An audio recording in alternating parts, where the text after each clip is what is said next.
요한계시록 묵시 파트에는 일곱 인, 일곱 나팔, 일곱 대접 이렇게 세 세트가 있다고 했습니다. 그 인, 나팔, 대접이 어떻게 연결되어 있는지 그 구조를 지난 시간에 살펴보았는데 직선적으로 요한계시록의 스토리를 보면 종속된 것을 확인할 수 있다라고 했습니다. 일곱 개의 인을 띌 때 일곱 번째 인, 즉 마지막 인을 떼면 일곱 나팔이 시작되는 것으로 볼 때 일곱 개의 인 안에 일곱 번째 인 안에 일곱 개의 나팔이 있고요.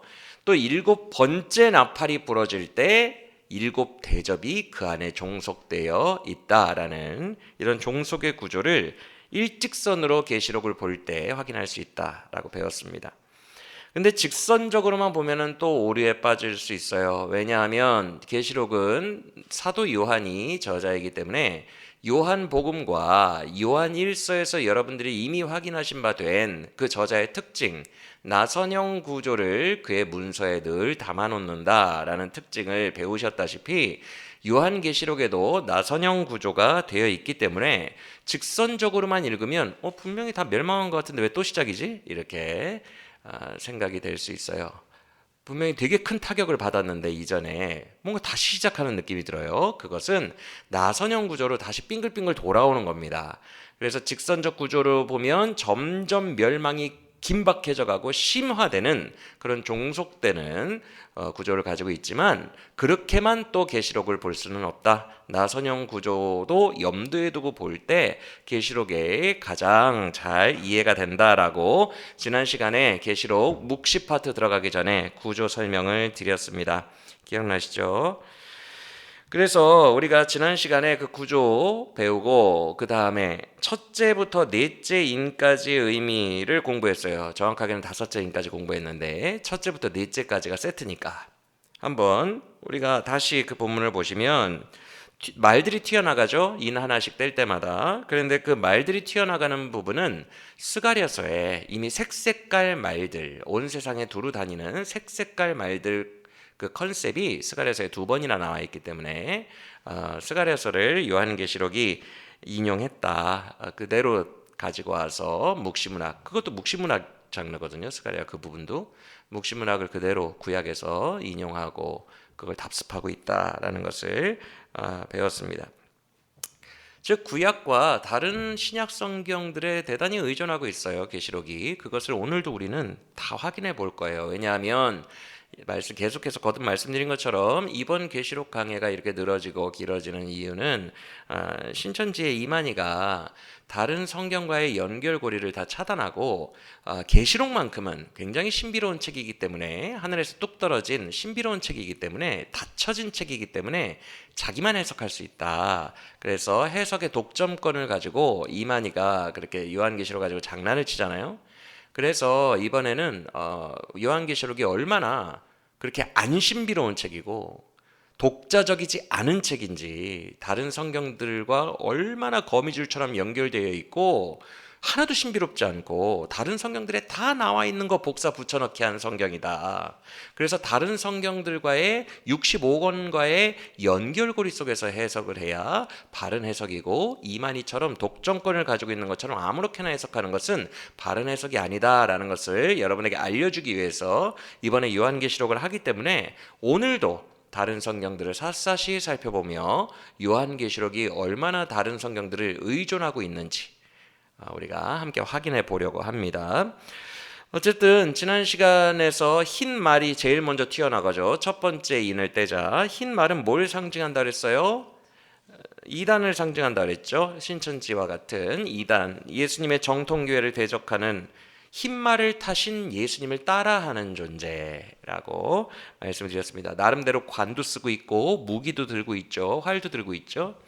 예수님은 진짜 왕관을 쓰고 계시고 칼을 들고 계신데 그것들을 따라한다는 거예요. 그리고 예수님은 이기시는 분인데 이기려고 애썼다라고 돼 있어요. 자꾸만 이겨먹으려고 해요. 우리 정통교회를. 그래서 그게 이단이죠. 이제부터는 쭉쭉 가볼게요. 둘째 인을 떼자 붉은 말이 나오죠. 뭘 상징했어요? 전쟁. 1번 이단, 2번 전쟁 기억하세요. 3번은 뭐예요? 인플레이션인데 기근이라고 합시다. 왜냐하면 고대 사회, 이때 당시 사회에 인플레이션이 일어날 만한 일은 뭐밖에 없어요? 전쟁과 기근밖에 없죠. 그래서 기근으로 해석하시면 될 것 같아요. 가난 혹은 기근.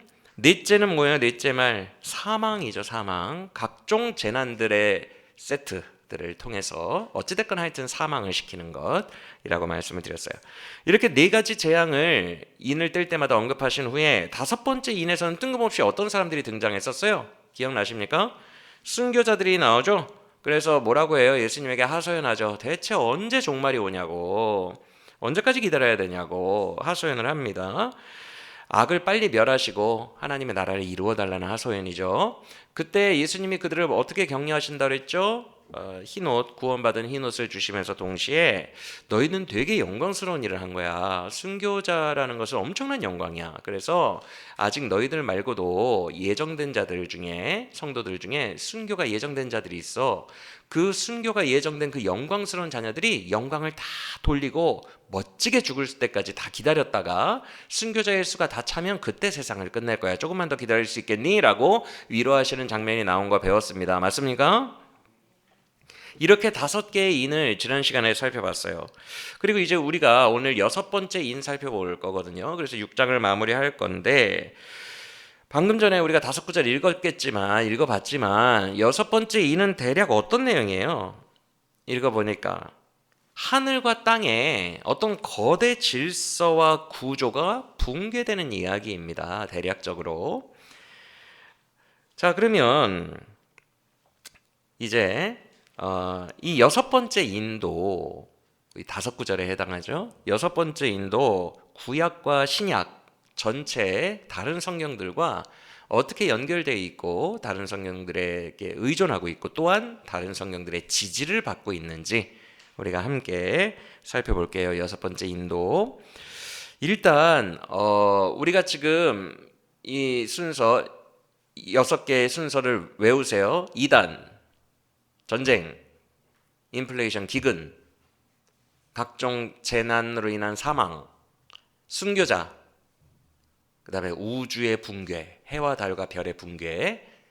기억하시죠? 이 구조가 정확하게 마태복음에 있어요. 예전에도 요한계시록 강의할 때마다 제가 이것은 설명해 드렸는데 마태복음의 별명 자체가 작은 계시록이라는 별명이 붙은 파트가 있어요. 학자들에 의하면 소묵시록이라고 별명이 붙었는데 어느 장면이냐면 예수님이 돌아가시기 직전에 제자들만 데리고 감람산에 오르십니다. 예수님의 주요 사역지는 저 멀리 북방 갈릴리 호수 근처였잖아요. 그렇죠? 내내 거기서 사역하시다가 거의 죽으러 오실 때만 예루살렘 근교에 계셨잖아요. 그래서 예루살렘에 들어오셨을 때 감람산은 예루살렘 바로 옆에 있거든요. 그 감람산, 예루살렘 성전이 보이는 그 감람산으로 제자들을 데리고 가셔서 저 성전이 무너질 거야 라고 성전 파괴를 예언하시는 때가 나와요. 그런 무시무시한 예언을 들으니까 성전이 파괴되는 것은 제자들에게 어떤 인식이 있어요? 여러분 예레미야서 다 강의 들으셨겠지만 예레미야가 뭐라고 얘기합니까? 과거에 실로의 성막이 엘리 제사장 때 파괴됐던 것처럼 이 성전도 하나님이 파괴시키시리라 라고 예언을 하죠. 그리고 예레미야가 생존해 있을 때, 아직 생존해 있을 때 그 성전이 파괴됩니다. 그리고 남유다가 멸망합니다. 예레미야가 그 남유다의 멸망을 다 지켜보며 눈물의 선지자가 되죠. 그래서 성전이 파괴된다는 말은 곧 유대인들에게 어떤 인식이 있냐면 멸망이에요. 하나님이 하시는 심판입니다. 하나님이 자기 백성에게 내리는 심판 사건과 연결이 돼요. 그래서 예수님이 십자가 지시기 직전에 그 고난 주간에 감람산으로 제자들을 데리고 가셔서 이 성전 파괴될 거다라고 하시니까 제자들이 되게 겁먹은 거예요. 멸망인데. 그래서 조심스럽게 물어봅니다. 예수님, 마지막 때에는 어떤 징조가 있겠나요? 조용히 물어봐요. 은밀하게 물어봤다는 뜻이에요. 조용히라는 말은. 그래서 예수님이 제자들에게만 특별히 마지막 때의 징조를 말씀해 주시는 파트가 나오는데 그것이 바로 학자들이 소묵시록이라고 별명을 한 감람산 담화입니다. 감람산에서 제자들에게 말씀하시거나 담화한 이야기는 없어요. 거기 외에는. 왜냐하면 주로 갈릴리 쪽에서 활동을 하셨기 때문에 말씀 가르치실 때. 이해가 되시죠? 그래서 감람산 담화 이 파트가 사실 다른 신약 성경에 있는 작은 계시록인데 그 말씀하시는 순서가 요한계시록이 지금 말씀한 이 6가지 순서와 똑같다는 거예요. 같은 예수님이 말씀하시니까. 그래서 요한계시록이 이만희만 해석할 수 있는 어떤 하늘에서 뚝 떨어진 책이 아니라 다른 성경과 연결고리가 있고 그때 말씀하신 예수님이 지금 또 말씀하시는 거고 이런 인용되는 비슷한 부분들이 있다. 서로 의존하고 있다. 이것을 우리가 한번 확인해 보려고 합니다. 그 감람산 담화는 마태복음 24장에 있어요. 여기는 자주 올 거니까 찜해 놓으시고 마태복음 24장으로 가봅시다.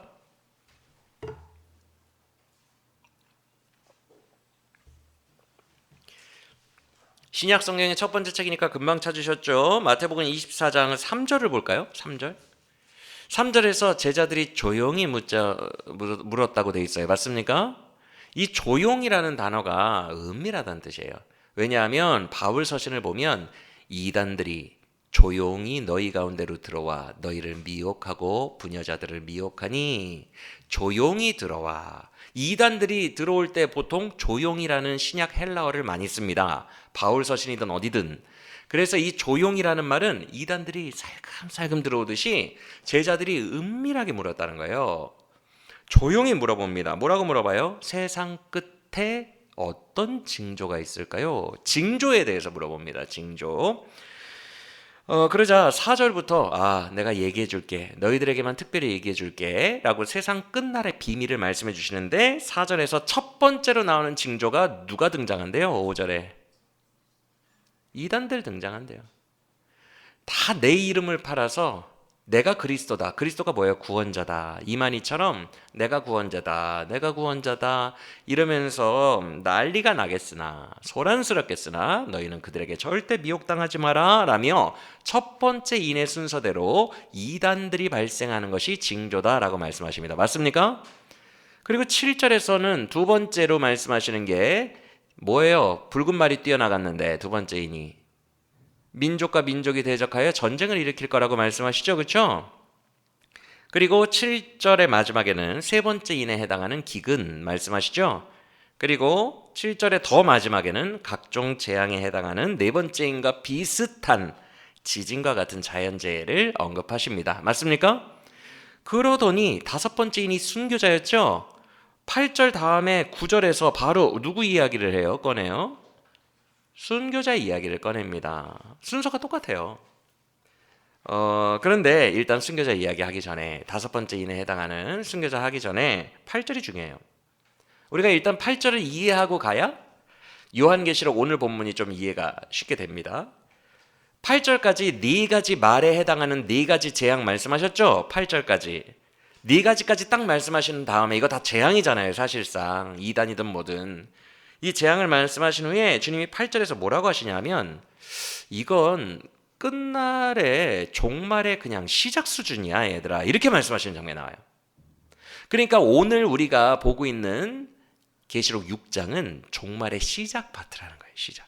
요거를 좀 기억을 해놓으시고 가셔야 돼요. 주님도 이렇게 말씀하셨다는 거.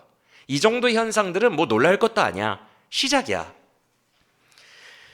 그런데 여러분 예수님이 지금 제자들에게 시작이라 라고 말씀하시는 이것도 말세예요. 말세는 말세예요. 제자들 입장에서 생각을 해보세요. 이 이야기를 듣는 제자들 입장에서 말세는 이 말씀 이후에 시작이 돼요. 이단들도 발생하죠. 그렇죠? 이단들도 발생하고 여러 가지 재앙이 일어나면서 순교자가 발생하기 시작해요. 첫 순교자가. 맞습니까? 즉 지금 이 제자들의 입장에서는 말세 이야기 하시는 게 맞고 미래 이야기 하시는 게 맞아요. 그런데 2000년 현대를 살고 있는 우리 입장에서는 이거는 이미 과거 이야기겠죠. 그렇죠? 우리가 읽는 입장에서는 하지만 제자들 입장에서는 미래 이야기고 말세의 시작 이야기가 맞죠? 이 말씀을 드리는 이유가 이때 시작된 말세의 현상이 오늘까지 우리가 경험하고 있다는 거예요. 이단 있죠? 지금도 전쟁 많이 일어나고 있죠. 지금도 각 나라는 인플레이션 뭐 오르락내리락 하죠. 경험하고 있죠. 그리고 여러 가지 코로나 자연재해라던가 여러 재해들로 사람들 많이 죽어나가죠. 그리고 순교자 계속 발생하고 있죠. 2000년 전부터 지금까지. 맞습니까? 즉 이 말세의 시작 현상이 지금까지 이어오는 거예요. 우리들도 다 경험하고 있는 거예요. 그래서 이렇게 흑사병, 중세시대 흑사병, 최근에는 코로나를 1000만 명, 1300만까지 이제 집계가 안 되는 아프리카나 인도 다 합하면 1300만 명까지 생각을 한다는데 그렇게 죽어나갑니다. 오늘날까지. 그래서 순교자도 오늘날 이슬람권과 공산주의권에서 계속 발생하고 있죠. 그런데 이 모든 게 시작이에요. 지금까지 다 시작이에요. 계속 시작이에요. 우리가 지금 경험하고 있는 것도 시작이에요. 이건 미래적 개념이 아니에요. 자, 어쨌든 우리가 지금 마태복음에서 확인하고 있으니까 5번째에서 끝날 수는 없고 끝까지 가봅시다. 9절에서 순교자 이야기가 언급이 되죠. 5번째 인에 해당하는. 그러면서 뭐 핍박당하고 이런 얘기 하다가 15절에서 큰 환란의 날이라고 하면 이거 적그리스도가 등장하는 날이에요. 이거 요한계시록과 연결이 되는데 이건 나중에 살펴볼 거예요. 12장 정도 때 그때나 살펴볼 수 있는 본문인데 왜 적그리스도 이야기냐면 15절 때문에 그래요. 멸망에 가증한 것이 거룩한 곳에 선 것을 보고는 이게 다니엘서의 적그리스도 문맥에 있는 구절이고요. 요한계시록에 적그리스도에 있는 구절이에요. 그래서 15절로 미뤄볼 때 15절 때문에 갑자기 적그리스도의 큰 날 7년 대환란을 언급하십니다. 이거 7년 대환란 파트예요. 지금 우리가 장차 볼 7년 대환란 파트에는 그날에는 엄청 환란이 크니까 그냥 다 도망가라 이렇게 예수님이 비유법으로 말씀하고 계십니다. 엄청 긴박하고 되게 힘들다는 걸 전무후무한 환란이 올 거라는 걸 표현하고 계세요. 지금 눈으로 보고 계시죠? 확인하고 계시죠? 전무후무한 환란이 오는 7년 대환란. 이거 적그리스도의 시대. 그러다가 적그리스도 파트 쫙 끝내고 나서 29절 보세요. 29절. 6번째 인에 해당하는 동일한 현상. 해와 달과 별이 빛을 잃고 어쩌고 저쩌고 이런 현상들이 말씀됩니다. 6번째 인과 똑같아요? 안 똑같아요? 순서가? 똑같죠? 그러더니 뭐라고 말합니까? 그날에 여러분 이 구절은 29절은 좀 기억해 놓으셔야 돼요. 해가 어두워지고 달이 빛을 내지 않고 어두워지고 별이 하늘에서 떨어진다. 이거 기억하세요 다. 별은 떨어집니다. 그리고 하늘의 권능들이 흔들릴 거래요. 여러분 권능이 흔들린다는 말이 뭐예요? 권능이란 요지부동 딱 붙들려 있어서 그 자리에 있는 걸 말합니다. 태양은 늘 그 자리에 있고요. 지구는 늘 그 주변을 공존하고 있고요. 달은 그 주변을 공존하고 있고요. 모든 은하와 모든 은하계들과 수많은 천체들이 그 권능대로 딱 그 자리에 있어요. 해는 동쪽에서 떠서 아직도 서쪽으로 집니다. 맞습니까? 즉 흔들리지 않는 창조 질서가 권능이라고 표현한 거예요. 근데 그게 흔들리기 시작합니다. 아직 우리가 경험했어요? 안 했어요? 이거 6번째 이는 미래적인 일이라는 거예요. 경험 안 했어요. 그 우주적 권능들이 흔들릴 거래요. 그러면서 30절 보세요. 요런 현상이 나타나면 나 올 때가 다 됐다고 보면 된다. 맞습니까?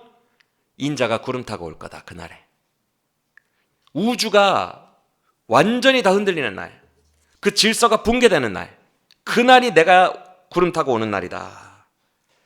그게 재림의 징조다. 아까 3절에서 제자들이 징조 물어봤잖아요. 그렇죠? 징조를 이제 말씀하시는 거예요. 그때가 재림의 징조다.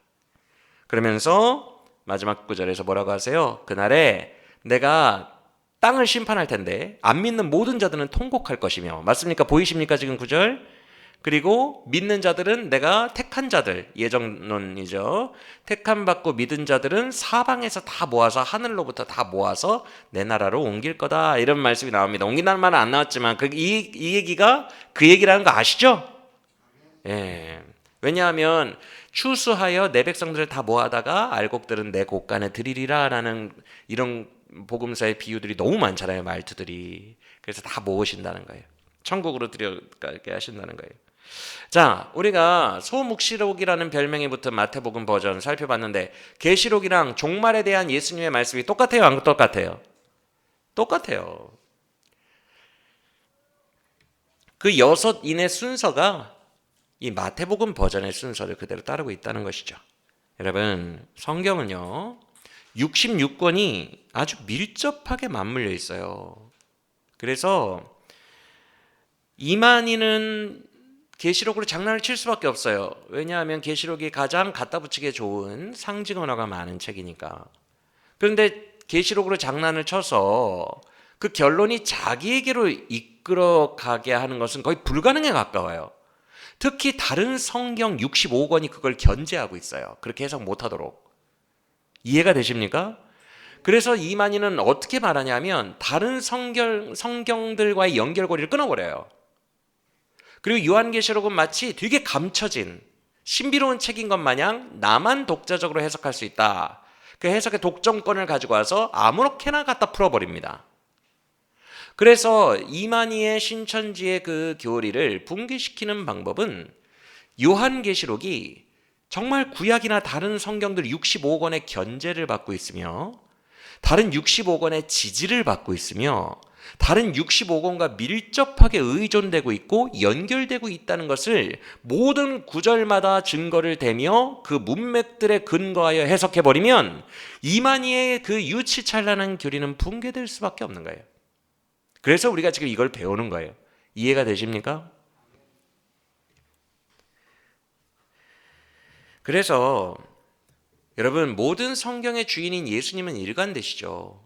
마태복음에서는 이 얘기했다가 계시록에서는 또 다른 얘기 하시겠습니까? 우리 예수님은 모든 성경의 주인이시고 66권은 같은 말을 하고 있어요. 예수님을 증거하고 있어요. 일관돼요. 그래서 계시록뿐만이 아니라 뭐 다른 어떤 성경이든 뭐 야고보서든 히브리서든 유다서든 어떤 성경이든 다른 65권과 검증을 받아야 돼요. 내가 야고보서를 해석했어요. 근데 행위가 중요하다고 해버리니까 야고보서에서 앞도 뒤도 없이 행위로 구원받는다라고 해버려요. 그게 이단되는 거예요. 행위를 강조한 것뿐이에요. 그 역사적 배경 때문에. 행함이 없는 믿음은 사실 죽은 믿음 아니냐. 조금 더 행함 있는 믿음을 향해 나아가야 되지 않겠느냐라는 거예요. 그것을 교리를 바꿔버리면 이단되는 거예요. 즉 야고보서를 해석할 때는 다른 바울 서신, 믿음으로 말미암아 구원받는다라는 바울 서신이나 지배적인 교리를 담고 있는 요한복음 같은 또 히브리서 같은 그런 교리가 단단하게 형성되어 있는 다른 65권의 검증을 받아놔야 된다는 거예요. 모든 성경은 다른 친구들 65권의 검증을 받아야 돼요. 이해가 되십니까? 얼마나 합리적이고 당연한 이야기입니까? 당연히 검증받아야지. 어떻게 따로따로 그걸 독자적으로 해석해요? 그러면 이단이죠. 지금 그런 당연한 얘기를 하고 있는 거예요, 우리가. 65권의 검증을 받아야 된다. 그래서 이만희처럼 뚱딴지같이 해석하면 그건 가짜다. 거짓된 해석이다. 라고 결론을 내릴 수 있는 것이죠. 자, 그러면 다시 계시록으로 돌아와서 다섯 번째 인까지는 지금 그 시대로부터 오늘날까지 우리들이 모든 신자들이 다 경험하고 있는 일이죠. 그렇죠? 여섯 번째 인만, 그러니까 우주의 질서가 무너져 버리는 그 일만 아직 우리가 경험하지 않고 있고, 다섯 번째 인 순교자까지는 우리가 지금 계속 경험하고 있죠. 그렇죠? 인류 역사가. 그거는 지금 우리의 이야기예요. 말세긴 한데 우리도 살아가고 있는 말세예요. 정확히 말하면 예수님의 표현대로 하면 말세의 시작이죠.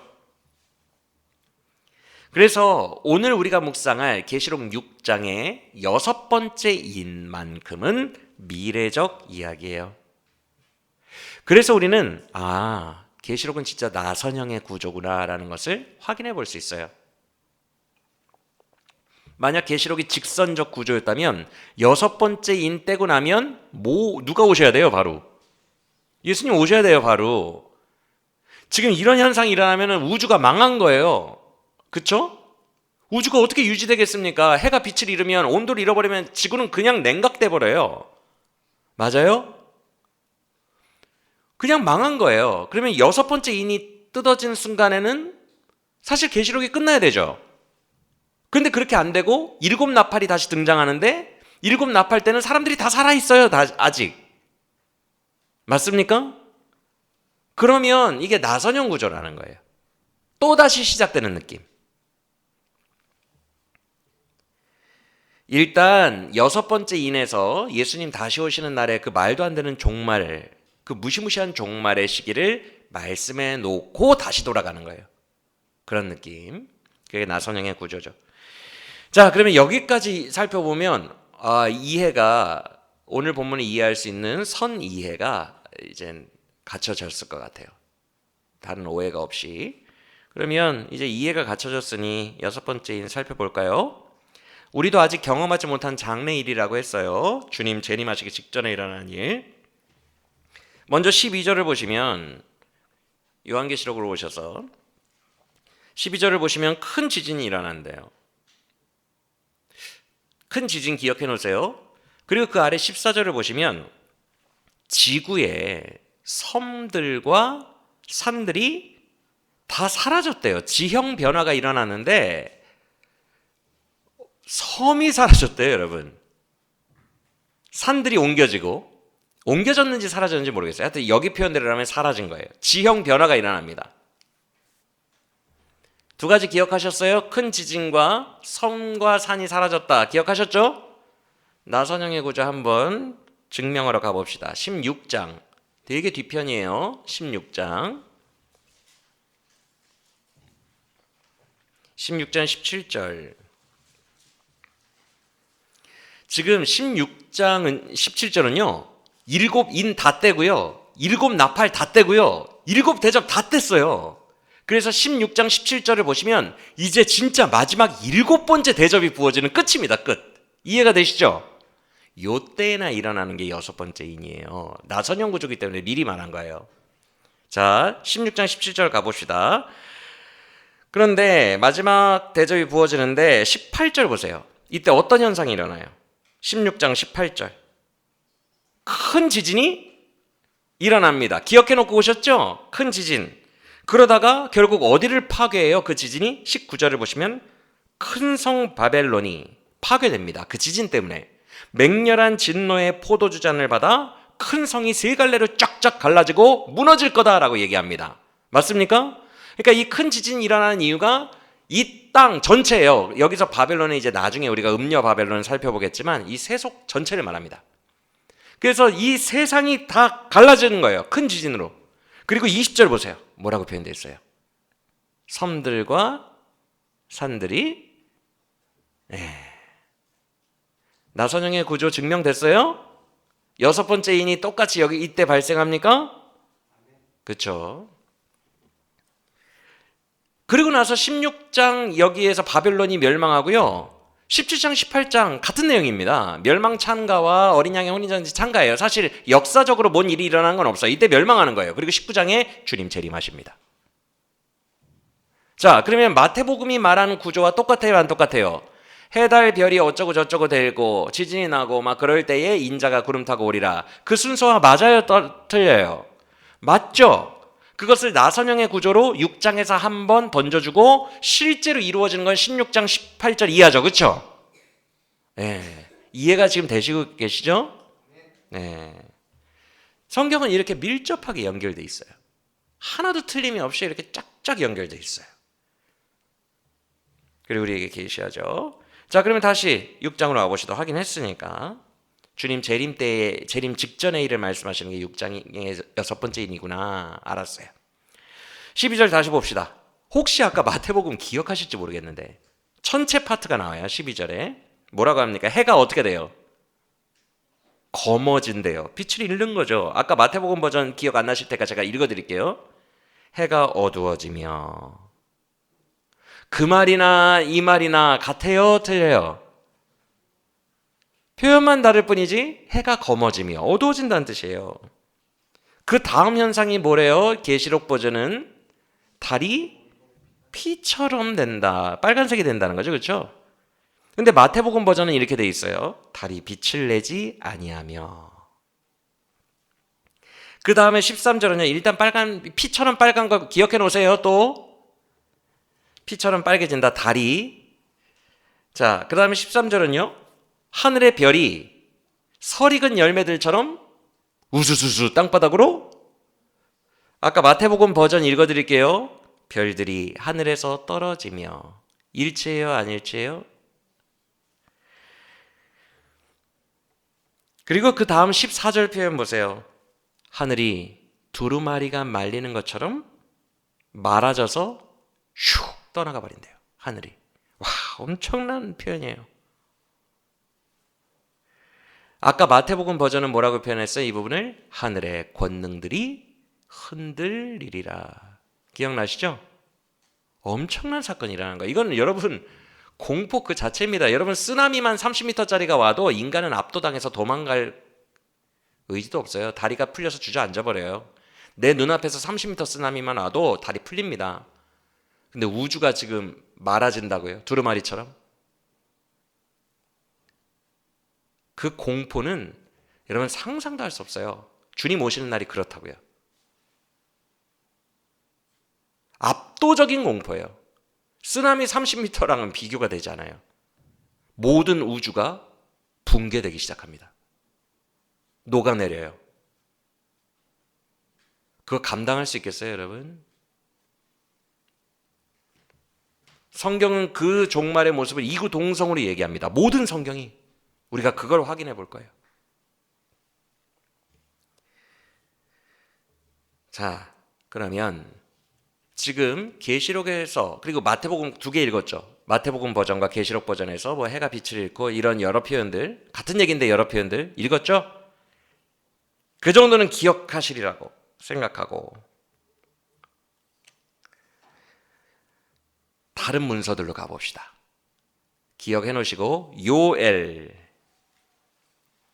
구약 1272페이지. 여러분 피실 동안 설명해 드릴게요. 제가 요엘서 예전에 설명해 드렸지만 요엘서는 가장 오래된 선지서예요. 무려 기원전 800년경에 기록됐어요. 기원전 800년경이면 북왕국도 아직 짱짱하게 살아있고요. 다 살아있을 때예요. 할아버지 선지서라고 불리고 원시 선지서라고 불립니다. 가장 원시적이고 가장 처음 쓰여진 책. 그래서 요엘서 강의할 때 제가 말씀드렸지만 기억 안 나시겠지만 모든 선지서들을 배울 때 이사야, 예레미야, 에스겔 배울 때 요엘서를 먼저 배우셔야 돼요. 원시 선지서라고 해서 다른 모든 선지서들의 구조를 다 가지고 있어요. 짧은 책이지만. 그래서 요엘서를 배우고 다른 선지서들을 배우면 이해가 더 쉽습니다. 왜냐하면 요엘서는 원시적인 할아버지 선지서니까 이렇게 설명을 해드렸어요.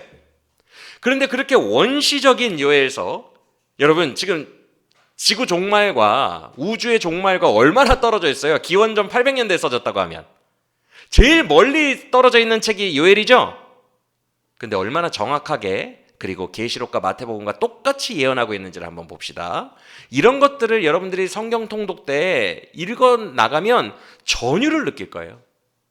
성경 통독의 묘미가 뭐냐면 성경이 다 연결돼 있네. 이게 조합되고 맞춰지면서 여러분들이 이 예수 복음의 교리를 인정 안 할 수가 없어요.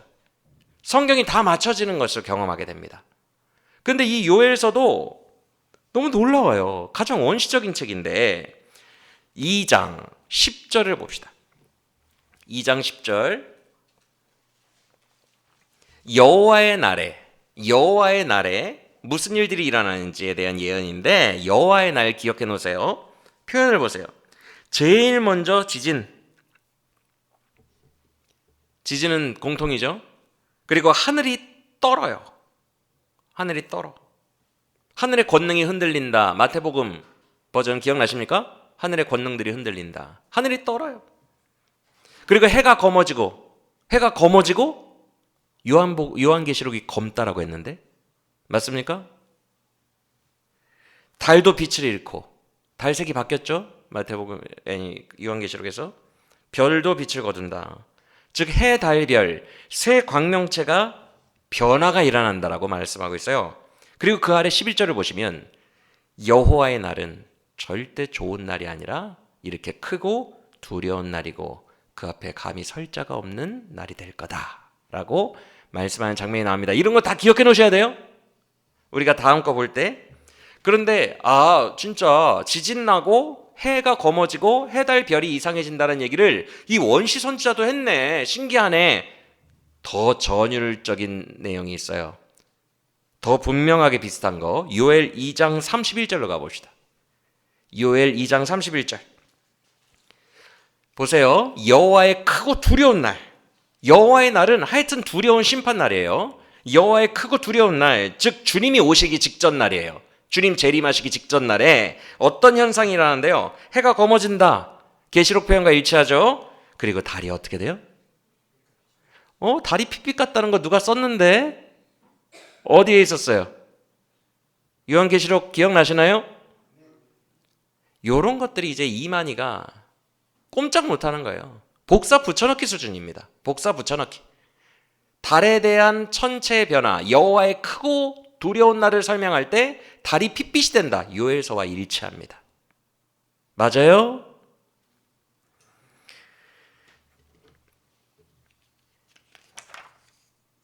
그리고 다른 곳 가기 전에 아쉬우니까 요엘이 또 한 번 언급하는 장면, 추상적으로 언급하는 장면 보고 갑시다. 3장 15절을 보시면 또 여호와의 날. 여호와의 날이 3장 15절 가까워지면 어떤 현상이 일어나는데요? 해, 달, 별이 빛을 잃는다는 얘기를 또 해요. 자, 그러면 여러분들 전율을 느낄 또 다른 본문으로 이동해 볼까요? 이사야서로 가봅시다. 이사야서. 얼마나 요한계시록이 다른 구약에 의존하고 있는지 지금 그걸 밝히고 있는 거거든요. 이사야서로 가서 구약 982페이지 이사야 13장을 봅시다. 구약 982페이지 이사야 13장. 이사야 13장 9절을 보시면 이사야도 여호와의 날에 대한 이야기를 해요. 여호와의 날, 그 진노와 노함의 날에 대해서 13장 9절에 대해서 언급하고 있죠. 맞습니까? 그러더니 그 아래 10절을 보시면 천체가 빛을 잃는다는 이야기를 요엘서와 비슷하게 합니다. 지금 공통점 찾으셨어요? 여호와의 날은 무조건 나쁜 날이다. 아주 크고 되게 두려운 날이다. 공포의 날이다. 제가 아까 공포 얘기해 드렸어요. 공포의 날이다. 그날이 왜 공포냐 하면 요엘과 이사야가 동시에 말하는데 천체가 그 권능을 지금까지 유지하고 있던 그 질서의 권능을 흐트러지게 될 거다.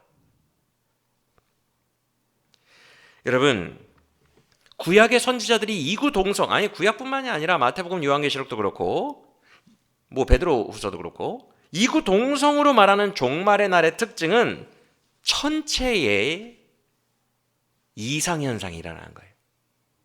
그것도 아주 큰 이상현상. 그런데 정말 소름 돋는 것은 계시록과 비슷한 말투가 이사야서에 있어요.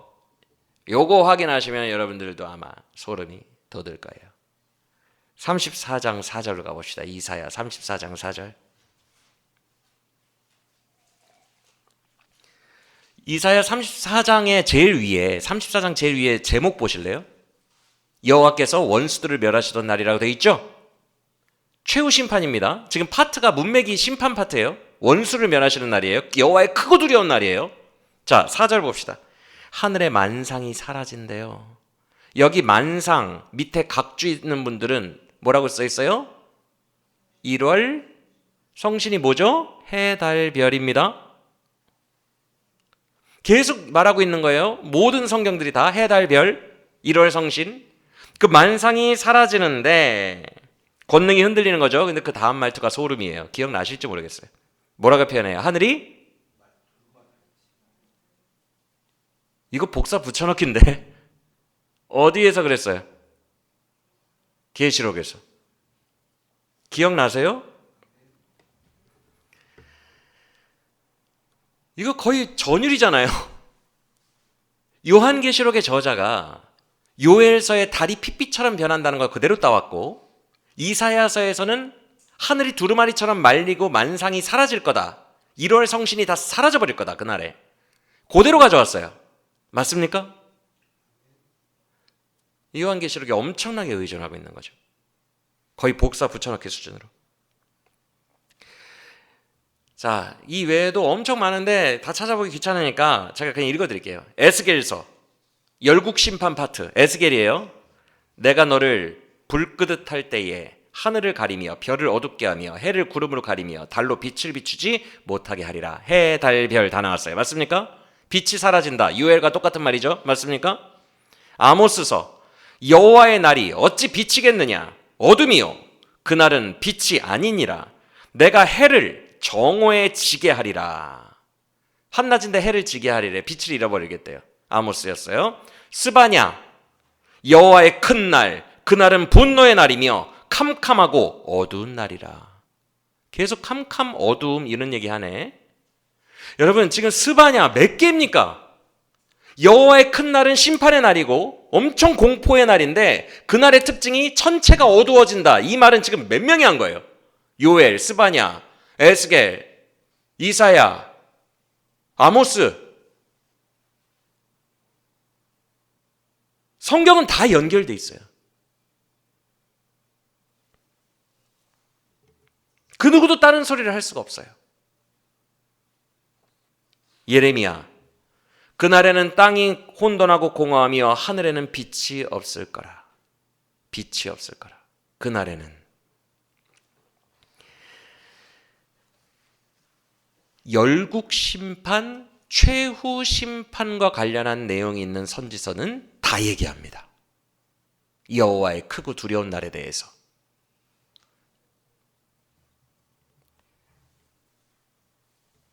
그날에는 천체가 변화될 거다.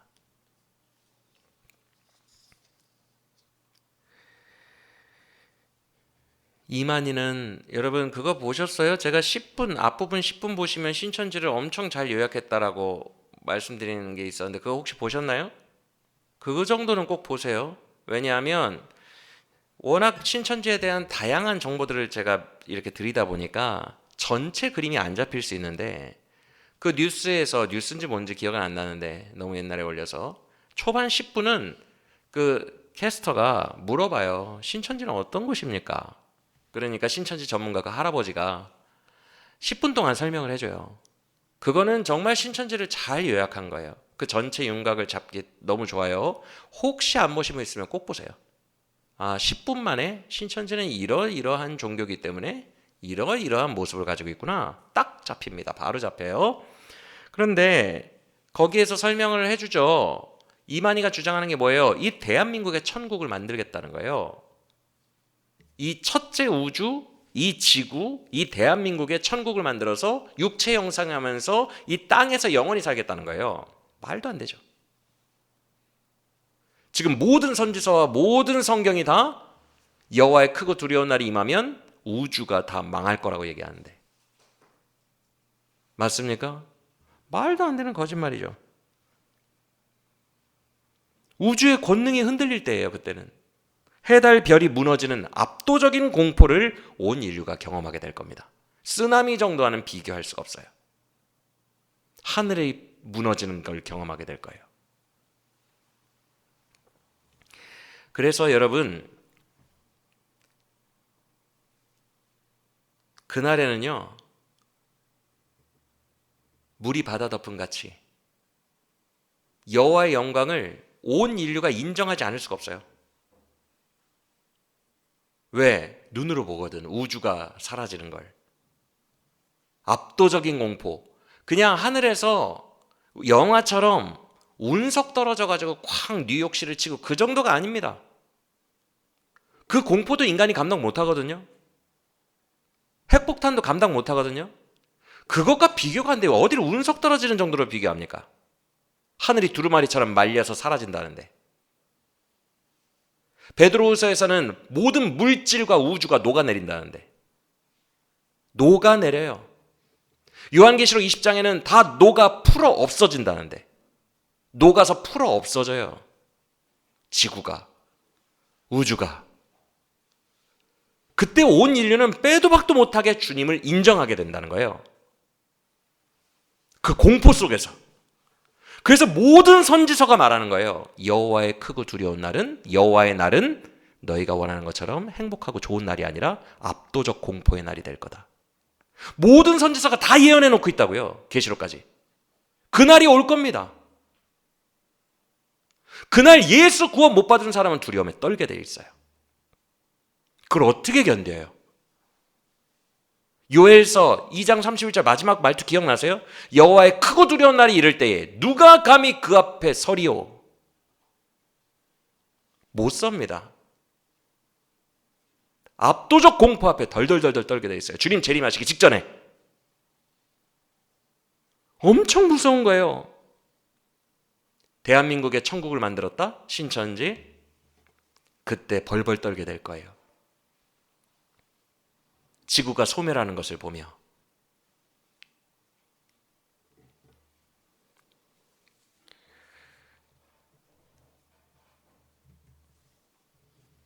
그래서 우리들은 대단한 걸 믿고 있는 거예요, 여러분. 창세기 1장에 창조됐던 이 우주가 소멸할 때 그 와중에 우리를 구원하시는 예수를 믿고 있는 거예요. 엄청 대단한 우주적인 걸 믿고 있는 거예요, 우리가 지금. 우리 기독교가. 그날이 됐을 때 그 압도적 공포, 영화보다도 더한 공포의 날이 왔을 때 우리를 의지해 줄 수 있는 것은 예수의 보혈밖에 없어요. 우리는 그걸 붙든 자들이에요. 엄청난 거죠. 그래서 오늘 본문 계시록 6장 오셔서 6장 15절을 보시면 이런 표현이 그래서 나온 거예요. 이런 우주적인 어떤 압도적 공포가 있으니까 15절 보세요. 뭐 왕이 되었던 뭐 되게 센 자들이 되었던 뭐 장군이 되었던 이 땅에서 떵떵거리고 힘 좀 있는 자들도 다 똑같이 공포심을 가지게 될 거래요. 맞습니까? 못 견딥니다, 이걸. 뭐 아무리 힘이 세도 못 견뎌요, 이 마지막 날이 오면. 그래서 왕이 됐던 장군이 됐던 다 도망가요. 이게 끝날에만 오는 반응이에요. 여러분 지금 이제부터 잘 들으시길 바랍니다. 이게 끝날에 오는 반응이에요. 그래서 나선형 구조라고 했잖아요. 이렇게 딱 무시무시한 날을 말씀해 놓고 우리 다다음 시간부터 이제 나팔 보잖아요. 나팔, 일곱 나팔. 일곱 나팔 때 사람들이 아직 다 살아있어요. 그런데 주님이 아무리 재앙을 내려도 그들이 회개하지 않는 완고한 모습이 나와요. 요 날에는 모든 육체가 주의 영광을 봅니다. 요 날 전까지는 교만해가지고 회개를 안 합니다. 그게 계시록이 고발하는 이 세상 역사예요. 그날에는 왕이고 장군이고 다 도망가요. 우주가 무너지는데 그 전까지는 교만해요. 주님 안 믿습니다. 그날은 갑자기 이를 거라고 예수님이 말씀하셨어요. 예고 없이 한 사람이 맷돌을 돌리다가 그날을 맞이하게 될 거다. 갑자기 들려 올라가는 거예요. 갑자기 끝나는 거예요. 그 전까지는 계속 사람들이 교만해요. 여호와를 인정하지 않아요. 그게 끝까지 갈 겁니다. 계시록 읽다 보시면 이제 그 완고한 사람들의 회개하지 않는 모습들이 계속 나와요. 끝날에 회개합니다. 이 압도적인 공포 속에서. 회개가 아니라 끝날에 이제 죽는 거죠. 심판받는 거죠. 회개할 기회가 없죠. 우주가 무너지니까. 그래서 15절 마지막을 보시면 어떤 표현이 있어요? 이 왕이나 장군이나 이 압도적인 공포 속에서 다 어디로 숨어요? 굴이랑 동굴 같은 데랑 바위 뒤편 같은 데 이런 깊숙한 곳에 숨어요. 여러분 여기 왜 숨는 것 같아요? 감당이 안 되는 거예요. 하늘이 무너져 내리니까. 이거 감당될 것 같아요? 여러분 어린 시절에 여러분 귀신 오거나 지진 이렇게 흔들리면 여러분 정말 어리석게 어디로 숨어요? 이불 속으로 숨으면 뭐 어쩌자는 거야. 그렇다고 해서 막 귀신이 있던 애가 없어지고 막 그래요? 근데 우리는 왜 이불 속으로 숨죠? 그 공포를 감당할 수가 없으니까.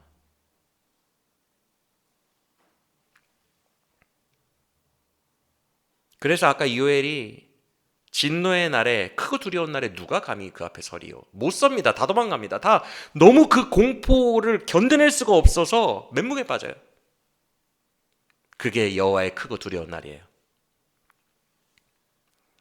그래서 15절을 보시면 이게 되게 의미심장한 일이에요. 그래서 이야기예요. 여러분들이 선지서를 다 아신 후에 이걸 보면 정말 마음에 와닿아요. 이 구절이. 이 왕과 장군들도 다 동굴에 숨은 상태에서 이들이 이제서야 누구를 두려워하기 시작해요? 이제서야 성부 보좌에 앉으신 하나님과 어린 양 예수를 이제서야 온 세계가 두려워하기 시작합니다. 그 전까지는 교만해서 절대 인정 안 해요. 우주가 녹아내릴 정도가 돼야 인정하기 시작합니다. 이게 그걸 고발하는 거예요. 그게 되게 의미심장해요. 선지서들을 다 읽고 그걸 이해한 상태에서 이걸 읽으면 정말 그날에야 사람들이 인정하겠구나.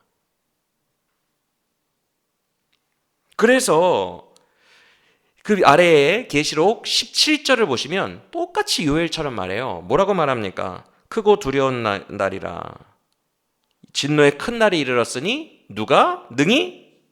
똑같이 말해요. 요엘서와. 요엘서 아까 말투 읽어드릴게요. 당할 자가 누구랴? 아니, 진노의 큰 날에는 누가 능히 서리요? 이거 계시록이구나. 하여튼 아까 읽으셨으니까 2장 31절 집에 가서 읽어보세요. 같은 표현이에요. 누가 능히 당하리야? 누가 능히 서리요? 같은 표현이에요. 자, 그래서 15절을 보시면 막 그날의 사람들이 동굴과 바위 틈에 숨어서 뭐라고 말해요? 내 위로 떨어져 내리는 저 진노의 하늘 하나님의 진노의 위에서부터 떨어져 내리는 저걸 누가 좀 가려줘. 이런 식으로 외치죠. 그렇죠? 기억해 놓고 이사야서로 가봅시다. 나 좀 가려줘. 나 동굴에 숨을래. 저거 감당 안 돼. 이불 속에 숨을래. 가려줘. 이사야 2장 19절.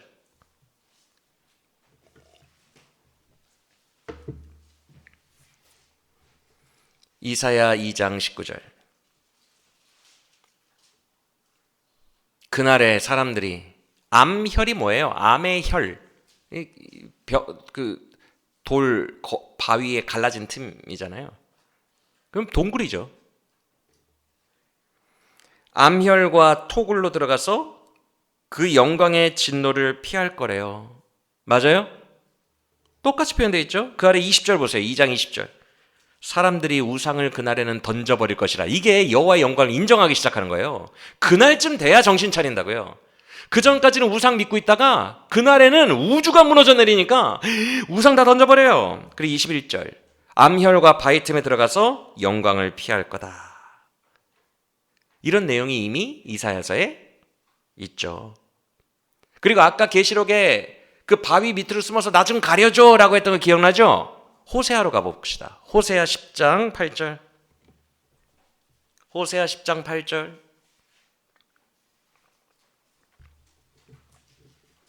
호세아 10장 8절. 이렇게 말씀합니다. 호세아 10장 8절 찾으신 분들 보세요.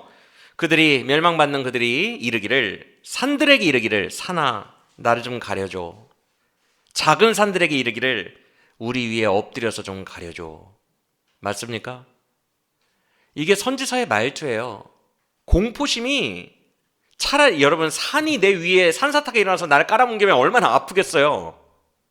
그렇죠? 근데 지금 그걸 강구하고 있죠. 산이 차라리 나를 산사타가 일어나서 나를 덮어줬으면 좋겠다. 산이. 그것도 되게 아픈 건데 그걸 차라리 원할 정도로 온 세상이 붕괴되는 이 하늘의 심판이 엄청나다는 거예요. 그 공포심이 장난이 아니라는 거예요. 압도적입니다. 사람들이 우상을 다 집어 던져버려요. 그때는 오직 하늘의 하나님과 예수님만 두려워해요. 그때 실체를 보게 될 거예요. 우리가 지금 백날 복음 전에도 안 믿는 교만한 자들은 그때 실체를 보게 될 거예요. 그때.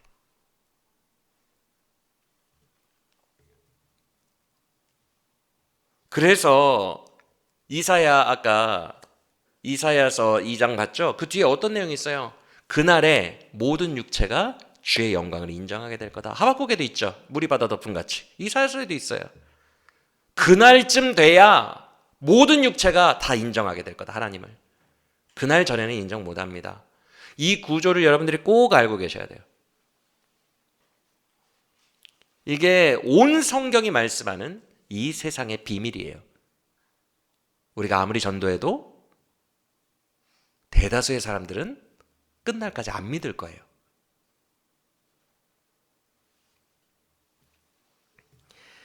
자, 그러면 나 좀 가려줘 이것을 누가복음이 어떻게 예수님에게 연결됐는지 누가복음 한번 보실래요? 요한계시록 오기 전에 누가복음 23장. 이거 제가 절을 안 적어놨네. 그냥 설명만 드리려고.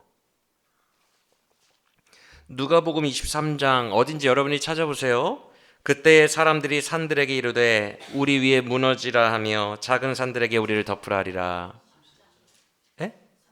30절. 누가복음 23장 30절에서 예수님이 십자가 지금 올라가실 때 예루살렘의 여자들이 막 자기 보고 울어요. 예수님 보고. 예수님 아프겠다 막 이러면서 울어요. 제발 나를 위해 울지 말고 너희의 멸망을 위하여 울라. 그날에 얼마나 공포가 장난 아닐 거냐면 호세아서를 인용하죠. 이사야서와. 차라리 너희가 그렇게 말할 거다. 차라리 산이 나를 덮어주소서. 엄청난 공포가 임할 거다. 그날을 기억하고 복음을 믿으라. 십자가 지고 가시면서 그 말씀을 예루살렘의 여자들에게 남기죠. 맞습니까? 이런 식으로 인용이 된다고요. 지금 구약 호세아와 이사야에 있는 그 날 좀 가려줘. 누가복음에서는 이렇게 인용되고 계시록에서도 또 인용되는 거예요. 이렇게 모든 성경이 연결돼 있어요. 말투 하나까지도 다 연결돼 있다고요. 여러분 통독하시다 보면 계속 하시다 보면 이거 깜짝깜짝 놀래요. 다 연결됩니다. 머릿속에서. 이거 거기 있었는데 거기 있었는데 그러면서 성경이 너무너무 신비로워지고 성경에 압도당하고 성경이 놀라워지고 그 치밀함 속에서 성경을 경외하게 되죠. 그래서 통독이 너무너무 중요해요. 자, 그러면 이제 말씀을 마칩니다. 지금 6장 6번째 인 다 살펴봤어요. 맞아요? 여러분, 한 가지 중요한 주제가 있어요. 그날은 갑자기 오고요. 그날이 오기 전까지 사람들은 여호와의 영광을 인정하지 못합니다. 물이 바다 덮은 같이. 물이 바다 덮은 같이라는 말은 바다를 물이 완전히 덮었죠.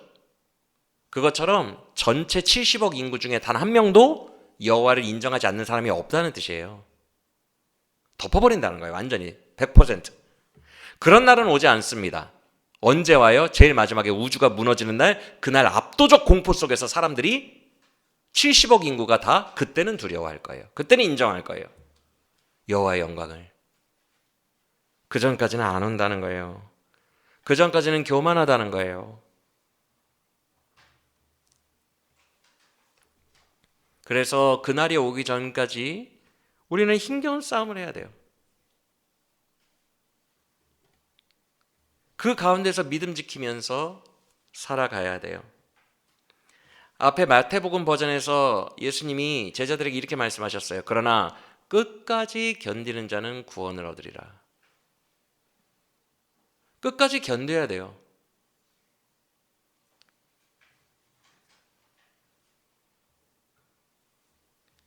내가 너희를 택하신 자들을 하늘 사방에서 모아 아들의 나라, 새로운 나라, 3차원의 시공간을 뛰어넘은 나라, 새 나라로 너희들을 옮기는 그날까지 너희는 나의 복음을 믿고 계속 이 세상 가운데서 견뎌야 된다라고 말씀하신 이유가, 만약 이 세상이 순탄하게 모두의 박수를 받으며 70억이 다 지금부터 예수님을 좋아하고 하나님을 경외한다면 견딜 게 뭐가 있겠습니까?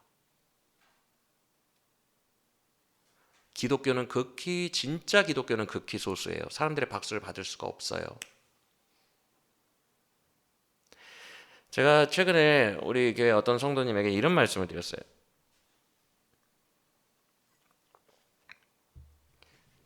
제가 많은 힌트를 여러분들에게 설교 때 드렸어요. 근데 사람 마음을 다른 사람들은 모른다고. 제가 설교 때 많은 힌트를 드린 것들을 얼마만큼 이해하고 계신지는 잘 모르겠어요. 근데 저는 이 세상에 대한 회의감이 엄청 큽니다. 그래서 그 성도님에게도 이렇게 말했어요. 요새 젊은 애들은 포스트 모던. 그 젊은 사람들에게 요새 유튜브 같은 거 보면 다 젊은 사람들에게 맞춰주거든요. 주일날 안 와도 돼. 온라인 예배 드려도 돼. 다 맞춰줘요. 술 먹어도 돼. 술 먹을 수 있지. 너무 힘든데 뭐 술도 하나님이 창조하신 건데.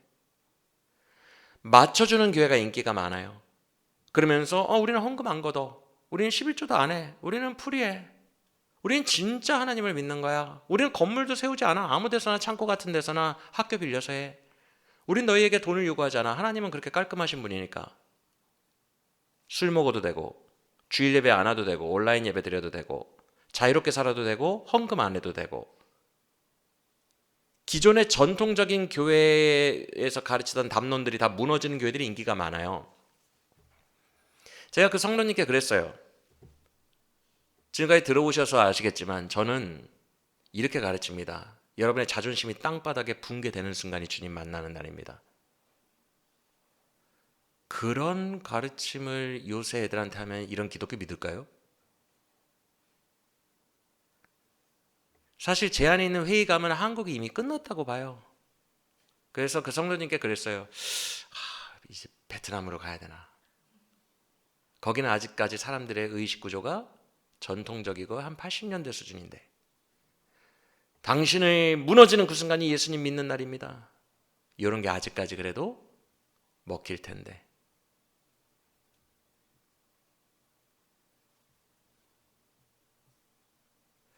젊은 사람들에게 포스트 모던, 제가 또 그 얘기도 했어요. 신비주의 한번 빠진 사람들은 그래서 설득 안 됩니다. 저는 회의감이 느껴져요. 그 사람들 저 설득 못 해요. 그 사람들은 평생 그게 옳은 줄 알고 살 거예요, 아마. 한국 교회는 이미 신비주의라는 모두가 박수치고 모두가 옳다 하고 모두가 좋아하는 그 자극적인 초콜릿에 그 기적, 그 자극적인 것에 이미 맛이 들어버렸어요. 그뿐만이 아니에요. 온 천지가 자기 고집들과 잘못된 신학들과 그런 것들로 가득한데 고집이 얼마나 세고 얼마나 이 복음과 반대되는지, 제가 알고 있는 그리고 가르치는 이 정통 복음과 얼만큼 모든 요소들이 다 반대 길을 걷고 있는지, 신비주의, 율법주의, 인간응보, 너무 다 반대예요. 포스트 모던. 그리고 제가 예전에 분명히 말씀드렸잖아요. 지금 우크라이나 러시아 전쟁, 미국과 이스라엘 전쟁이 그게 아니라고. 그냥 사람들이 판단하는 그게 아니라고. 기독교가 망하는 직전이라고. 지금 그렇게 되어가고 있잖아요. 기독교가 이제 망하는 때예요. 그러니까 유일하게 기독교가 복음주의가 살아있는 나라가 지금 딱 둘이라고 그랬잖아요. 미국과 한국. 살아남으려고 트럼프와 윤석열을 택했잖아요. 근데 둘 다 이상한 사람들이잖아요. 기독교의 마지막 몸부림이에요. 이제 좌파가, 제가 예전에 프랑스 올림픽 개막식 얘기해 드렸잖아요. 전 세계가 좌파 물결에 있다고. 인권, 좌파의 모든 것들은 기독교와 반대돼요. 사실 분명히 핍박이 올 거예요. 그런데 그 마지막 남은 기독교인들이 자정작용으로 복음적으로 한 게 아니라 자기들의 마지막 생존을 위해서 우파와 손잡았어요. 정치에 가담했다고요. 지금 어떤 꼴이 일어나고 있죠? 윤석열은 그 무슨 대사야? 그 건진? 그 사람과의 관계가 드러나고 있고, 신천지와의 관계가 드러나고 있고, 뭐예요? 트럼프를 지지했던 사람은 지금 이스라엘 군인이 한 명이 뭘 태웠죠? 지금? 거꾸로 박아놓고? 예수님의 십자가를 태웠잖아요. 우스워지는 거예요. 나는 우파 정치를 택했어요. 기독교인들이. 근데 그 우파를 택했는데 우스꽝스러워지는 거예요. 신천지, 건진대사, 예수 십자가상 불태우고 부시기. 믿고 있는 트럼프 이스라엘이 지금 그거 하고 있고, 믿고 있는 윤석열이 그거 하고 있는 거예요. 하나님은 이렇게 잘못된 길을 가고 있는 교회를 우스꽝스럽게 만들어요. 근데 그게 교회의 마지막 몸부림이라고요. 잘못 분별한 거예요. 정치에 참여한 거. 트럼프와 윤석열의 실패로 끝날 거고 전 세계가 좌파로 물들 거예요. 그럼 그 토양 내에서 기독교는 핍박을 받게 될 거예요. 왜? 그냥 원리 자체가 그러니까. 이게 세계 흐름이에요. 지금 전쟁이 왜 일어나는 것 같아요? 중국에게 주도권을 뺏기기 싫은 미국의 마지막 발악이거든요. 미국을 위대하게, 트럼프. 그래서 중국이 운송해오는 베네수엘라 친 거예요. 중국이 기름 싸게 사오는 이란 친 거예요. 중국이 금을 모으면서 달러 패권을 무너뜨리고 있는데 그 달러 패권을 다시 찾으려고 비트코인 지지하고 있는 거예요. 스테이블 코인. 중국이 지금 미국을 무너뜨리려고 하고 있어요. 좌파의 대두. 마지막 발악입니다. 그 주도권을 다시 패권을 찾아오기 위한 마지막 발악이에요. 그러니까 이것을 그냥 단순히 뭐 전쟁이 어떻고 이렇게 볼 게 아니라 되게 거시적이고 영적으로도, 그리고 미국의 심리로도, 역사적으로도 크게 한번 볼 줄 알아야 돼요. 여러모로 마지막 발악이에요. 근데 대세의 흐름, 지금 어때요? 유럽이 다 등 돌렸죠? 트럼프 같은 미치광이랑은 할 수 없다. 차라리 중국이 더 파트너십이 좋다. 유럽은 이미 좌파가 많아요. 그때 살펴본 것처럼. 하나의 세계사적 흐름이에요. 이것을 기독교인들이 정치의 트럼프, 윤석열 이렇게 할 수 있는 게 아니에요. 그 흐름이에요. 종말을 향해 가고 있어요.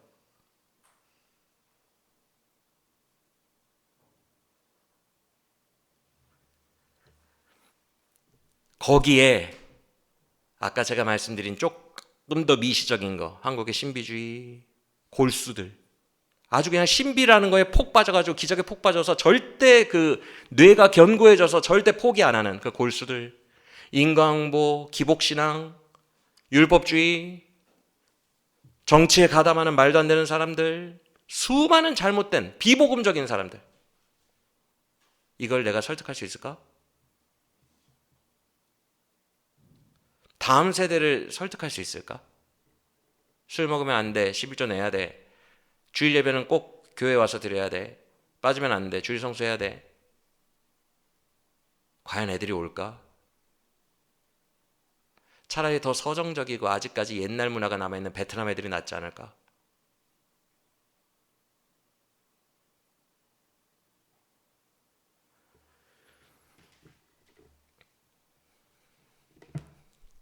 무리받아 덮은 가치를 찬양하면서 사람들이 우리 기독교를 전도가 되고 그 복음을 믿어줄 거라는 생각을 저는 전혀 하지 않아요. 우리는 점점 고립될 거고요. 점점 비복음적인 쪽으로 다 타협해서 나가버릴 거예요. 정통 복음 기독교는 힘을 잃게 될 게 눈에 보여요. 그래서 예수님이 그런 거예요. 끝까지 견디는 자만 구원을 얻으리라. 부흥? 70억 중에 10억 명이 믿는다? 그런 얘기 안 하십니다, 주님. 너희는 극소수가 되어갈 텐데 끝까지 견디는 자가 이기리라.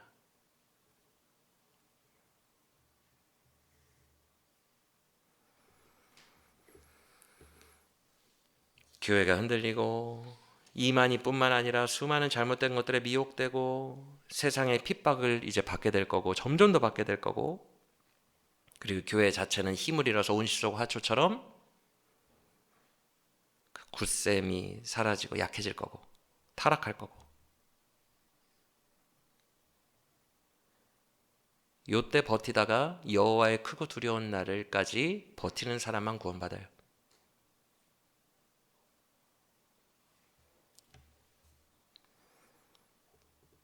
아까 살펴본 선지자들이 이구동성으로 여호와의 날은 절대 좋은 날이 아니라 크고 두려운 날이다 라고 말한 것처럼 심판의 날입니다.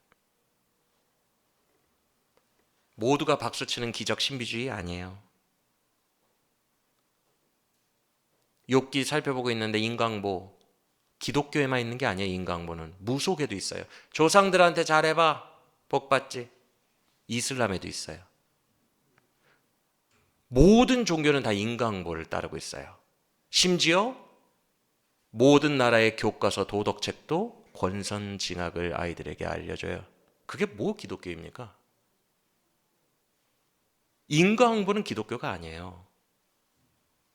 인과응보를 따르는 모든 교회들도 다 기독교가 아니에요.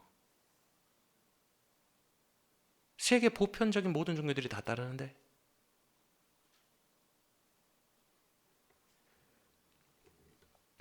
모든 사람에게 동의받고 박수받는 쪽으로 변질되는 기독교가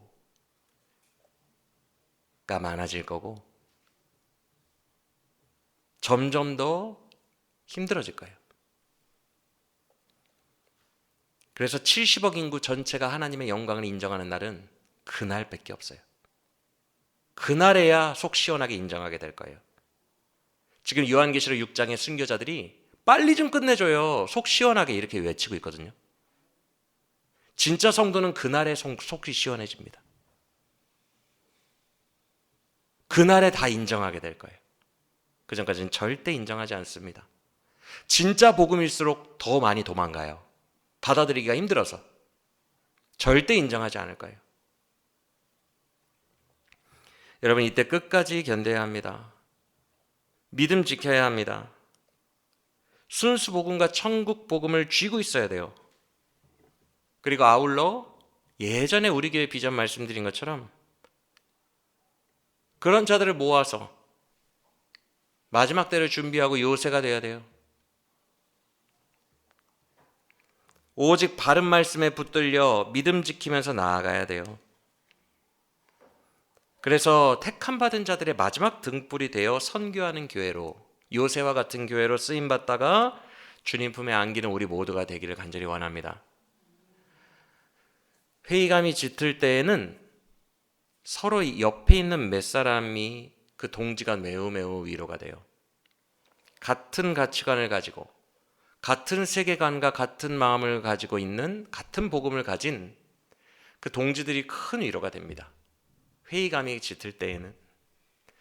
앞으로 회의감이 짙은 시대가 올 거예요. 우리들이 바른 복음의 말씀 안에서 세상 풍조를 따라가는 것이 아니라 우리가 예전 목사님 때부터 배웠던 이 정통복음, 이 복음에 끝까지 붙들려 있다가 주님 품에 안기는 동지들이 되기를 예수 그리스도 이름으로 간절히 축원합니다.